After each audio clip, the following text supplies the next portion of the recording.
ஜெயா தொலைக்காட்சி நேயர்களுக்கு காலை வணக்கம். காலை மலர் நிகழ்ச்சியில் தெரிந்ததும் தெரியாதுங்கிற நம்முடைய பகுதியில் நாள்தோறும் பல புதிய தகவல்களை தெரிஞ்சிட்டு இருக்கோம். அந்த வகையில் நாம் பார்க்க போகிறது சிம்லா ஒப்பந்தம்.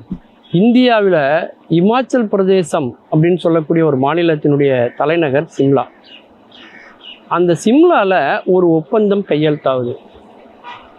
அப்போது இந்தியாவினுடைய பிரதமராக இருந்த இரும்பு பெண்மணி என்று புகழப்படக்கூடிய அன்னை இந்திரா காந்தி அம்மையார் அவங்களுக்கும் பாகிஸ்தானுடைய அதிபராக இருந்த பூட்டோ அப்படிங்கிறவருக்கு இடையில ஏற்பட்ட ஒரு ஒப்பந்தம் தான் சிம்லா ஒப்பந்தம். அந்த சிம்லா ஒப்பந்தத்துக்கு முதல்ல பேச்சுவார்த்தைக்கு இந்தியா சம்மதிக்கவே இல்லை. இந்திரா காந்தி அதுக்கு இணங்கவே இல்லை.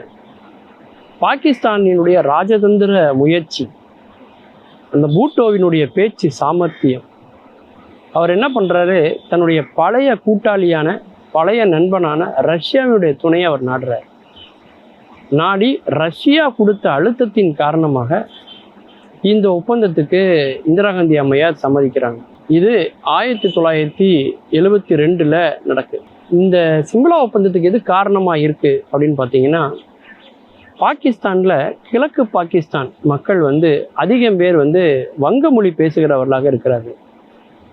அந்த வங்காள மொழி பேசக்கூடிய மக்கள் எல்லாருமே எங்களுக்கு தனி நாடு வேணும் அப்படின்னு அவங்க கோரிக்கை வைக்கிறாங்க. அப்போ அவங்க பாகிஸ்தானுக்கு எதிராக ஒரு போரை தொடுக்கிறாங்க.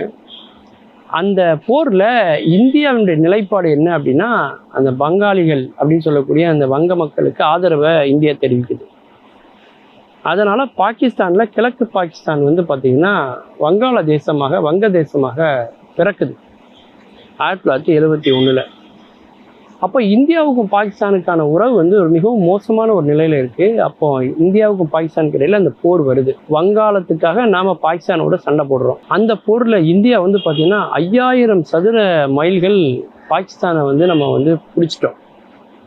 அந்த போரில் மாபெரும் வெற்றியை இந்தியா பெற்றது. அது மட்டும் இல்லாமல் பாகிஸ்தான் இராணுவத்தில் உள்ளவங்களில் கிட்டத்தட்ட ஒரு கால்வாசி பேர் நாம் பிடிச்சி வச்சுருக்கிறோம். 75,000 பேர் கிட்டத்தட்ட இந்தியாவில் அவங்க இருக்கிறாங்க, சரணடைந்து இருக்கிறார்கள்.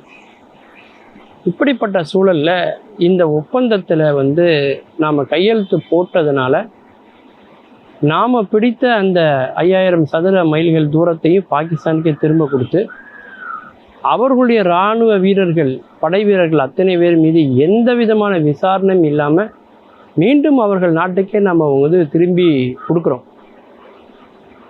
எதற்காக இந்த நடவடிக்கை? போரில் வெற்றி பெற்றாலும் இது வெற்றின்னு நம்ம சொல்லிக்கவே முடியாது. அந்த அளவுக்கு உங்களுக்கு திருப்பி கொடுக்கறதுக்கு என்ன காரணம்னா, பாகிஸ்தானோடு இந்தியா ஒரு நல்லுறவை, ஒரு நட்புறவை பேணுவதையே விரும்புகிறது. அண்டை நாடான பாகிஸ்தானோடு நம்ம ஒரு சுமூகமான ஒரு உறவை மேற்கொள்ளணும் அப்படிங்கிறதுக்காக தான் இந்த ஒப்பந்தம் செய்யப்பட்டது. இதனால் பார்த்திங்கன்னா எந்த இடத்துல பாகிஸ்தான் வீரர்கள் இருந்தார்களோ அது வரைக்கும் பாகிஸ்தான் அப்படின்னும், நம்ம வீரர்கள் இருந்த இடங்கள் இந்தியா வரைக்கும் அப்படின்னும், அந்த எல்லை கோடுன்னு சொல்லக்கூடிய அந்த எல்ஓசி, அதாவது லைன்னு சொல்லுவாங்க, லைன் ஆஃப் கண்ட்ரோல் அப்படின்னு சொல்லுவாங்க, இரு நாட்டுகளுக்குமான எல்லை அங்கே முடிவு செய்யப்படுது. ஆனால் இந்த சிம்லா ஒப்பந்தத்தை இதுக்கு முன்னாடியே பார்த்திங்கன்னா கார்கில் வாரில் பாகிஸ்தான் மீறியது. நம்ம மண்ணில் நம்ம இடத்துல இங்கே வரைக்கும் வந்தாங்க. சியாச்சல்னு சொல்லக்கூடிய மிகப்பெரிய பனிமலையை பெரும் போராட்டத்துக்கு பிறகு கார்கிலில் நாம் வென்று நம்ம இந்திய பகுதியை நம்ம கைப்பற்றணும்.